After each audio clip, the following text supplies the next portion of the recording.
Dans cette vidéo, nous allons voir comment manipuler et transformer un calque vidéo dans After Effects. Si vous n'avez pas suivi les vidéos précédentes, vous pouvez télécharger le fichier After Effects et les éléments dans le lien ci-dessous. Alors, vous vous rappelez, on avait animé notre personnage.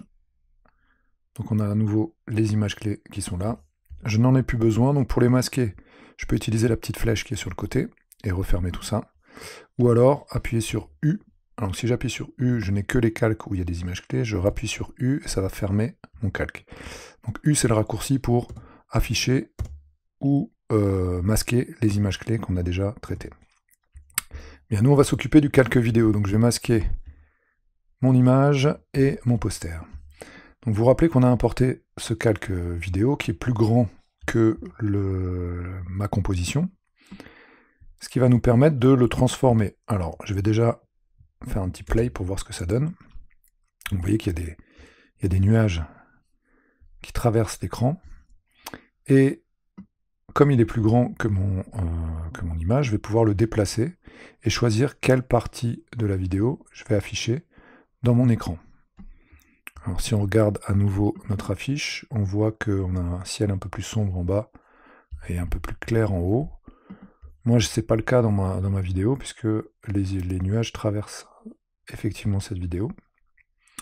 Je peux également lui faire une rotation. Donc pour faire une rotation, deux solutions. Je sélectionne mon calque, j'appuie sur R et je peux paramétrer ma rotation ici. Donc je vais rentrer 90 degrés. Voilà, pour avoir la version verticale.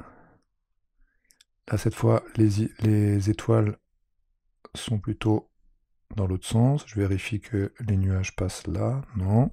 Je vais essayer à moins 90 degrés. Ouais, moins, c'est mieux. Moins 90 degrés. Je vais la déplacer à nouveau, donc toujours avec la flèche noire. Essayer de trouver une zone intéressante. Voilà. Là, c'est pas trop mal. Les images, les étoiles vont dans le sens où va arriver le cosmonaute. L'autre solution pour faire une rotation, c'est bien sûr l'outil rotation qu'on va pouvoir utiliser. Si j'appuie sur Shift, il va me verrouiller 45 degrés, 90 degrés, etc. Là où il faut faire attention, c'est que la vidéo prenne bien sûr l'ensemble de la composition pour pas qu'on ait une zone de transparence qui apparaisse. Là, on ne le veut pas. Alors, je vais revenir à moins 90, ça me paraissait pas trop mal. Voilà. Ok. Alors moi je sais que j'ai envie d'avoir une vidéo dont la longueur va être de à peu près 15 secondes. J'ai positionné ma table de lecture sur 15 et ma zone de travail, avec Shift, je vais les monter à 15 secondes. Le problème c'est que cette vidéo est trop courte, c'est-à-dire qu'elle dure 6 secondes et qu'au bout d'un moment, elle disparaît. Donc j'ai deux options. Soit je vais la dupliquer. Pour ça, pomme D ou CTRL D, ça permet de dupliquer un calque. Je vais pouvoir le déplacer en appuyant sur Shift, l'aimanter au bout de la seconde, et quand la première se finit, la deuxième recommence. Le problème, c'est qu'on a un cut qui n'est pas terrible entre les deux vidéos, et il faudrait que je la duplique une troisième fois, donc commande D à nouveau, pour la replacer avec Shift au bout, et voilà, on aurait un deuxième cut dans cette vidéo. Donc là, pour moi, c'est pas la solution. Ça peut être une solution de dupliquer des calques vidéo, si bien sûr vous avez une vidéo où le début et la fin sont sensiblement les mêmes et que ça puisse créer une loupe. Ce n'est pas le cas de cette vidéo-là. Ce qu'on peut faire aussi dans une vidéo, c'est, disons que le début ne m'intéresse pas ici, c'est le premier nuage qui passe. Donc je vais pouvoir réduire ma zone de travail, je vais zoomer un peu dedans pour que vous voyez un peu mieux. Je vais pouvoir réduire ici ma zone de travail pour me rendre visible qu'une partie de ma vidéo. Donc ici, elle est transparente, et là, elle va commencer. Pour éviter de voir ce premier nuage qui défile, et qui va passer à travers mon écran, je peux positionner ma tête de lecture à l'endroit où il est déjà passé, et diminuer un petit peu, voilà, ce passage. Donc on commencerait par un ciel étoilé. Ensuite, les nuages vont traverser, et on finit par un ciel étoilé. Donc c'est pas trop mal. Le problème, c'est qu'elle n'est pas positionnée au départ. Donc je vais pouvoir cliquer et glisser.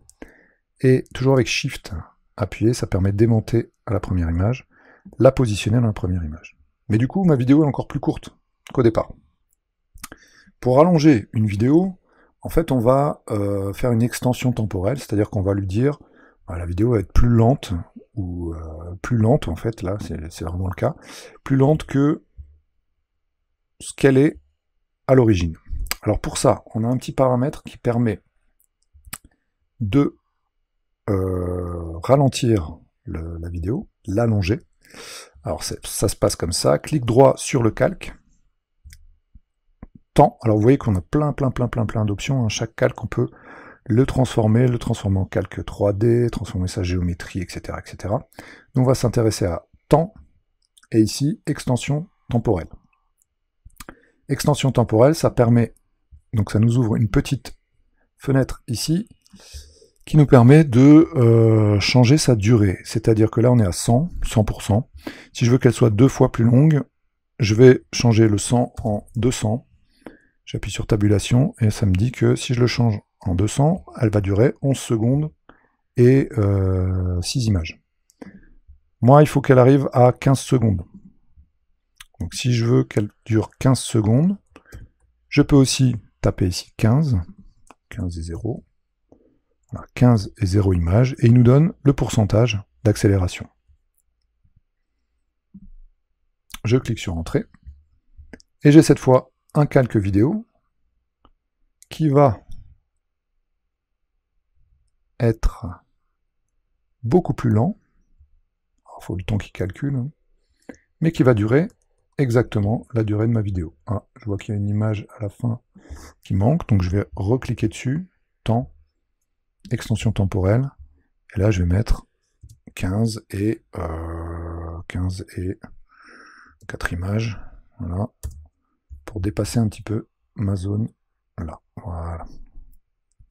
Donc si je fais une prévisualisation avec espace de ma vidéo, elle va être beaucoup plus lente, ce qui ne me gêne pas du tout, hein, dans ce cas-là, puisqu'il ne faut pas qu'elle perturbe la compréhension de mon affiche dynamique, mais même si elle est plus lente, elle va au moins avoir la durée de l'animation finale que je désire réaliser.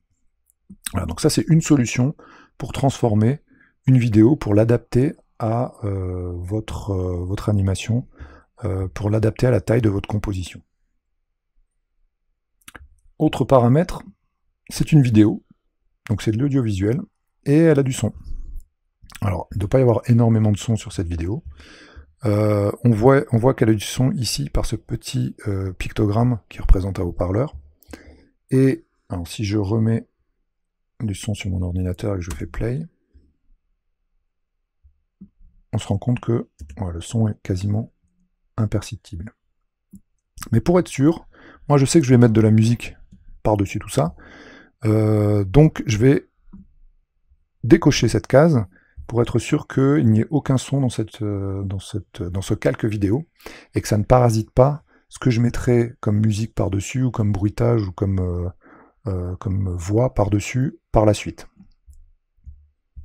Voilà, c'était une vidéo très rapide pour vous montrer un peu ce qu'on pouvait faire avec un calque vidéo dans After Effects. Dans la prochaine vidéo, on verra comment changer la couleur en utilisant un calque solide par-dessus cette vidéo.